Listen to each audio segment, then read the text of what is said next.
আসসালামু আলাইকুম। আশা করি আপনারা সকলে সুস্থ এবং অনেক ভালো আছেন। আজকের ভিডিওতে আমরা কথা বলবো ঢাকা থেকে সড়ক পথে কিশোরগঞ্জ যাওয়ার নন এসি বাসগুলোর ব্যাপারে। আপনাকে জানাবো এরটা কোন কোন অপারেটর সার্ভিস দিচ্ছে, তাদের বড় থাকা বাসগুলোতে যদি আপনারা ট্রাভেল করেন তাহলে আপনাদের কেমন টাকা খরচ হতে পারে, ঢাকার কোন কোন স্থান থেকে এই বাসগুলোতে আপনারা টিকিট কাটতে পারবেন, এরকম কিছু বিষয় আজকের ভিডিওতে আমরা আপনাদের সাথে শেয়ার করতে যাচ্ছি। ধৈর্য সহকারে প্রথম থেকে শেষ পর্যন্ত দেখার চেষ্টা করবেন। কোনো কিছু বুঝতে না পারলে কমেন্ট করবেন, অযথা কোনো কমেন্ট করার চেষ্টা করবেন না, আপনাদের কাছে একটা অনুরোধ রইল। নাম্বার 1, যাতায়াত পরিবহন।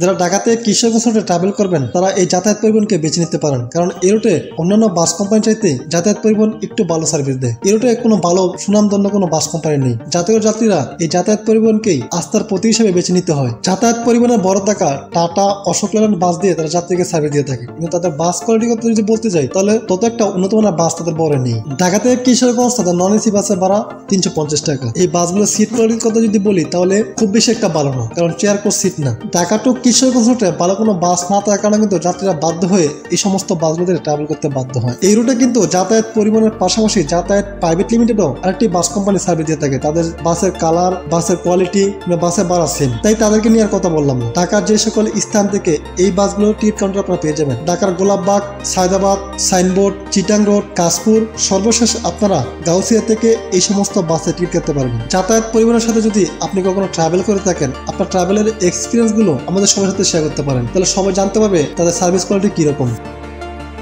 নাম্বার 2, অনন্যা সুপার বা অনন্যা ক্লাসিক, যারা ঢাকা থেকে দুটি রুটের মাধ্যমে কিশোরগঞ্জ পর্যন্ত যাত্রীকে সেবা দিয়ে থাকে। ঢাকা টু কিশোরগঞ্জ রুটে ব্যাটার কোনো অপশন না থাকার কারণে কিন্তু যাত্রীরা এই বাসগুলোতে মানিয়ে নিতে হয় কিংবা মানিয়ে নিয়েছে। তাদের বড় রয়েছে অশোক লেল্যান্ড, টাটা, আইসা মডেলের নন এসি বাসগুলো। এই বাসগুলো দিয়ে তারা ঢাকা থেকে কিশোরগঞ্জ রুটে যাত্রীকে সেবা দিয়ে থাকে। বাসগুলোর কোয়ালিটি খুব একটা ভালো না, তারপরও যাত্রীরা এই বাসগুলোতেই ট্রাভেল করতে হয় বাধ্য হয়ে। আপনি যদি ঢাকার গোলাপবাগ থেকে কিশোরগঞ্জ পর্যন্ত অনন্যা সুপার করে ট্রাভেল করতে চান তাহলে আপনাকে ভাড়া গুনতে হবে 300 টাকা। আর আপনি যদি ঢাকার মহাখালী থেকে অনন্যা ক্লাসিক করে কিশোরগঞ্জ পর্যন্ত ট্রাভেল করতে চান তাহলে আপনাকে ভাড়া গুনতে হবে 330 টাকা। এখন বলি ঢাকার কোন কোন স্থানে অনন্যা সুপারের কাউন্টারগুলো আপনি পেয়ে যাবেন। ঢাকার গোলাপবাগ, সায়দাবাদ, সাইনবোর্ড, চিটাং রোড, কাশপুর, সর্বশেষ আপনারা গাউসিয়ায় এই বাসগুলোর কাউন্টার পেয়ে যাবেন। আর অনন্যা ক্লাসিকের কথা যদি আসি, ঢাকার মহাখালী, আব্দুল্লাহপুর, গাজীপুর চৌরাস্তা, এই সকল জায়গায় তাদের কাউন্টারগুলো পেয়ে যাবেন। আপনাদের মাঝে যদি কেউ অনন্যা সুপার বা অনন্যা ক্লাসিকে ট্রাভেল করে থাকেন তাহলে আপনার ট্রাভেলের এক্সপিরিয়েন্স গুলো আমাদের সবার সাথে শেয়ার করতে পারেন, তাহলে অন্য সবাই জানতে পারবে তাদের সার্ভিস কোয়ালিটি কিরকম। এই ছিল আমাদের আজকের ভিডিও। আশা করি ভিডিওটি